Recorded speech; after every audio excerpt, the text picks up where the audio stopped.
길르앗의 디셉에 사는 디셉 사람 엘리야가 아합에게 말하였다. 내가 섬기는 주 이스라엘의 하나님께서 살아계심을 두고 맹세합니다. 내가 다시 입을 열기까지 앞으로 몇 해 동안은 비는커녕 이슬 한 방울도 내리지 않을 것입니다. 주님께서 엘리야에게 말씀하셨다.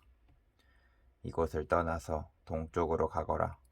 그리고 거기 요단강 동쪽에 있는 그릿 시냇가에 숨어서 지내며 그 시냇물을 마셔라. 내가 까마귀에게 명하여서 너에게 먹을 것을 날라다 주게 하겠다. 엘리야는 주님의 말씀대로 가서 그대로 하였다. 그는 곧 가서 요단강 앞에 있는 그릿 시냇가에 머물렀다. 까마귀들이 아침에도 빵과 고기를 그에게 가져다 주었고 저녁에도 빵과 고기를 그에게 가져다 주었다. 그리고 물은 그곳 시냇물을 마셨다. 그런데 그 땅에 비가 내리지 않으므로 얼마 있지 않아 시냇물까지 말라버렸다. 주님께서 엘리야에게 말씀하셨다. 이제 너는 시돈에 있는 사르밧으로 가서 그곳에서 지내도록 하여라. 내가 그곳에 있는 한 과부에게 명하여서 너에게 먹을 것을 주도록 일러두었다. 엘리야는 곧 일어나서 사르밧으로 갔다. 그가 성문 안으로 들어설 때에 마침 한 과부가 땔감을 줍고 있었다. 엘리야가 그 여인을 불러서 말하였다. 마실 물을 한 그릇만 좀 떠다 주십시오. 그 여인이 물을 가지러 가려고 하니 엘리야가 다시 여인을 불러서 말하였다. 먹을 것도 조금 가져다 주시면 좋겠습니다. 그 여인이 말하였다. 어른께서 섬기시는 주 하나님께서 살아계심을 두고 맹세합니다. 저에게는 빵 한 조각도 없습니다.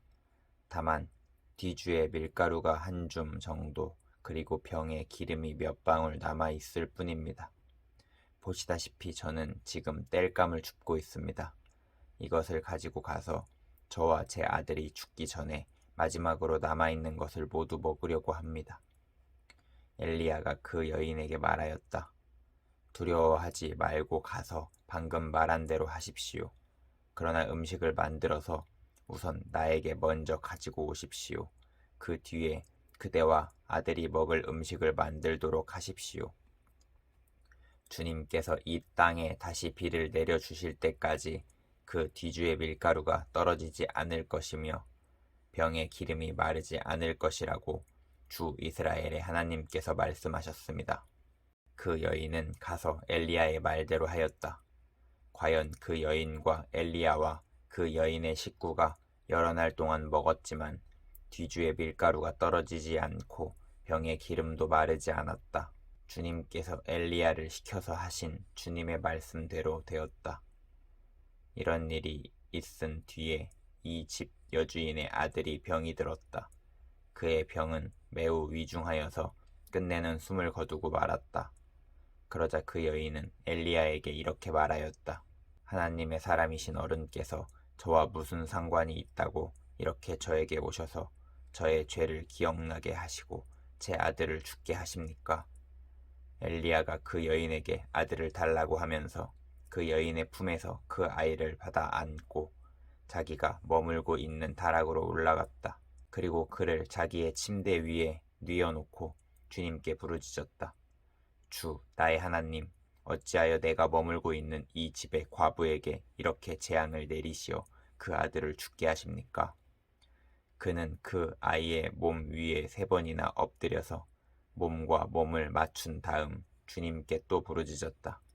주, 나의 하나님, 제발 이 아이의 호흡이 되돌아오게 하여 주십시오. 주님께서 엘리야가 부르짖는 소리를 들으시고 그 아이의 호흡이 되돌아오게 하여 주셔서 그 아이가 살아났다. 엘리야는 그 아이를 안고 다락에서 내려와서 아이를 돌려주면서 말하였다.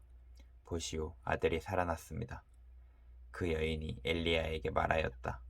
이제야 저는 어른이 바로 하나님의 사람이시라는 것과 어른이 하시는 말씀은 참으로 주님의 말씀이라는 것을 알았습니다.